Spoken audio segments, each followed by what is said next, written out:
इस सिलसिले की शुरुआत करते हैं तो ऐसी समय निकल जाएगा। मुंबई, बेंगलुरु और मुंबई जाना है, तो मुंबई से शुरुआत कर रहा हूं। नम्रता शाह जी स्क्रीन पे। नम्रता ma'am, hi, good afternoon ma'am. नम्रता मैम, आपकी हाँ, पहली क्वेरी। मेरा फर्स्ट क्वेश्चन है AU bank okay. 600 at the rate of 677। AU SFB ले रखा है 600 एट द रेट ऑफ 670। ये क्यों लिया था नम्रता मैम? ट्रेडिंग का मन था, लंबी अवधि के लिए लेके भूल गए थे, किस लॉजिक से लिया हुआ है? नहीं, ट्रेडिंग ही करना था, थोड़ा थोड़ा लेके एवरेज किया है। मतलब घुसे थे, उसके बाद ठंडा पड़ रहा था तो और खरीदते चले गए, और अब खरीदते खरीदते 600 हो गए। और यस। 600 होने के बावजूद भी भाव 38 रुपये नीचे ही है अभी भी। अरे हम्म। यार, तो ट्रेड करते हो तो नम्रता मैम स्टॉप लॉस नहीं लगाते? लगाते हैं, बट ठीक था कि ए बैंक है तो फिर बढ़ेगा ही। अच्छा, ये लॉजिक ये था कि ये ट्रेडिंग कर रहे हैं, फंसेगा तो अच्छा फंडामेंटल चीजें रख लेंगे, ऐसा? हाँ। खैर, ले दे के फंस ही गए हैं, और सत्तू साहब अब तो 600 स्टॉक्स आ चुके हैं। क्या जी। करना है भाई? 38 रुपये का अभी भी नुकसान हो रहा है। आशीष जी, मुझे लगता है फिलहाल तो उन्हें होल्ड रखना पड़ेगा, क्योंकि जो स्टॉप लॉस था उनके हिसाब से, क्योंकि उनके एंट्री के पॉइंट ऑफ हिसाब से दैट वाज 660। ये 660 क्या है? 660 इसका इंपॉर्टेंट क्लस्टर है। मुझे लगता है 660 के ऊपर चला जाएगा तो फिर से ये स्ट्रेंथ दिखाएगा और प्रोबेबली 700 के पार चला जाएगा। तो for the timing at a level of 638 it's a hold for me. मेरे हिसाब से स्टॉप लॉस उनको रखना पड़ेगा 620 का। तो 20 का स्टॉप। और जब मार्केट ने वर्डिक्ट दे दिया था कि हम गलत पढ़ रहे हैं, तो उसमें ऐसे भरते नहीं जाने का था। अभी तो 620 के स्टॉप लॉस के साथ होल्ड ही करिए मैम।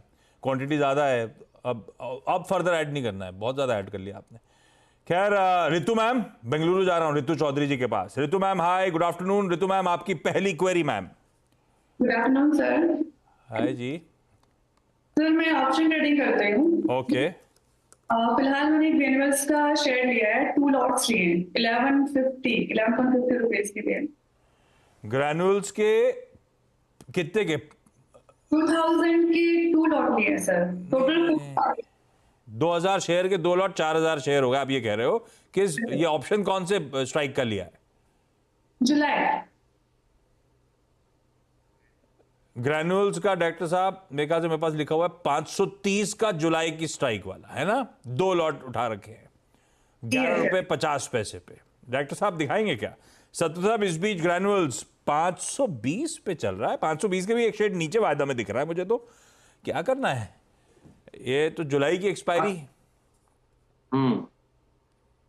आशीष जी, देखिए, ग्रैन्युल स्ट्रक्चर अच्छा है, लेकिन द थिंग इज कि ये ओवरबॉट है। एट द सेम टाइम अगर आप इसे देखें, स्ट्रक्चर की बात करें तो 515 के ऊपर इससे बाय, मुझे लगता है ये इवेंचुअली 530 535 तक का स्विंग देगा। लेकिन फार्मा है, फार्मा एक दिन चलता है, दूसरे दिन थोड़ा सबड्यूड रहता है। तो ग्रैन्युल्स अगर आप देखें तो फ्यूचर में 510 का स्टॉप लॉस होगा।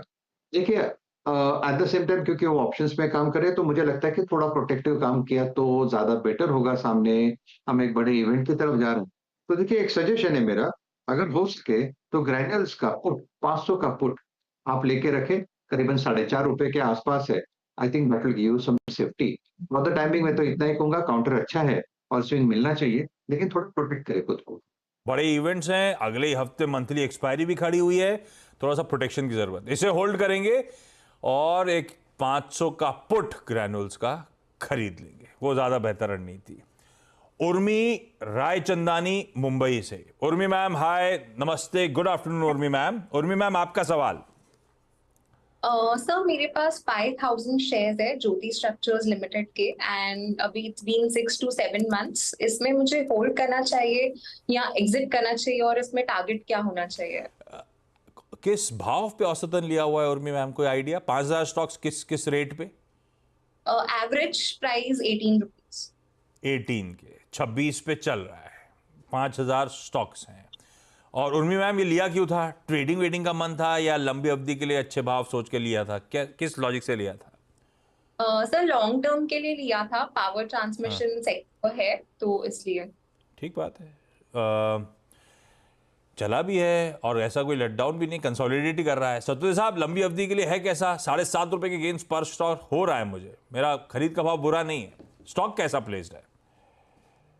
अच्छा जी, आपने बिल्कुल सही कहा, ये कंसोलिडेट कर रहा है, और ये जो कंसोलिडेशन है ये अपने 10 और 20 डे में के ऊपर, आप कह सकते हैं कि 100 डे में के पार ही चल रहा है। तो ये आप कह सकते हैं कि जिस तरह से ये कंसोलिडेशन हो रहा है, वो देख के लगता है कि इसे इसमें बने रहना चाहिए। हालाँकि मैं ये कहूँगा एक स्टॉप लॉस होना ही चाहिए, वो रहेगा 23 का। काउंटर छोटा है, छोटे टिकट साइज़ में वोलेटिलिटी ज़्यादा हो सकती है।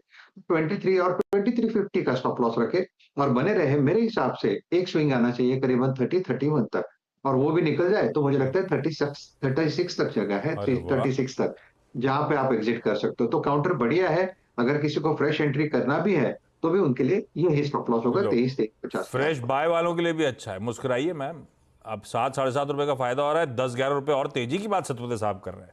अच्छा क्विकली सतपति साहब थोड़ा रैपिड फायर मोड में। नम्रता मैम अगला सवाल। RBL bank 200 at the rate of 290। 290 पे आरबीएल 250 के नीचे चल रहा है शायद। सतपति साहब कैसा?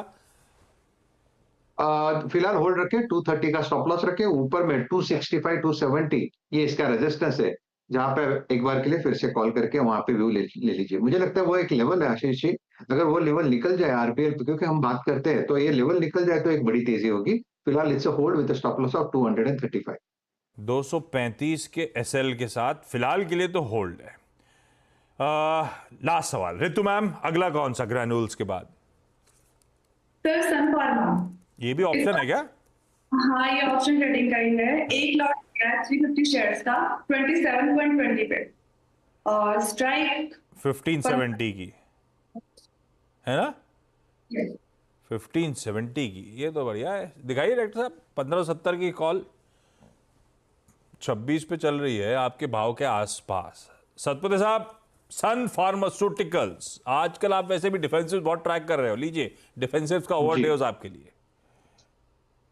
आशीष जी देखिए, सन फार्मा का चार्ट बढ़िया है, ये कंसोलिडेट कर रहा है 1570 के ऊपर। सामने मुझे लगता है ये करीबन 1620 तक जाएगा, तो 1620 इसका टारगेट है। अगर आप जैसे कि कॉल की बात करें, 1570 का कॉल करीबन 26 रुपए 60 पैसे पे चल रहा है, तो इसे इसमें बने रहे। इसका स्टॉप लॉस होगा करीबन 22 का। सामने आपको बुक करना है प्रॉफिट करीबन 35 से लेके 40 के रेंज में। मुझे लगता है एक स्पाइक मिलेगा, फार्मा सेक्टर है, डिफेंसिव है, और वोलेटिलिटी में ये चलेगा, तो yes it's a hold for me. On that note, Urmi ma'am, Ritu ma'am, Namrata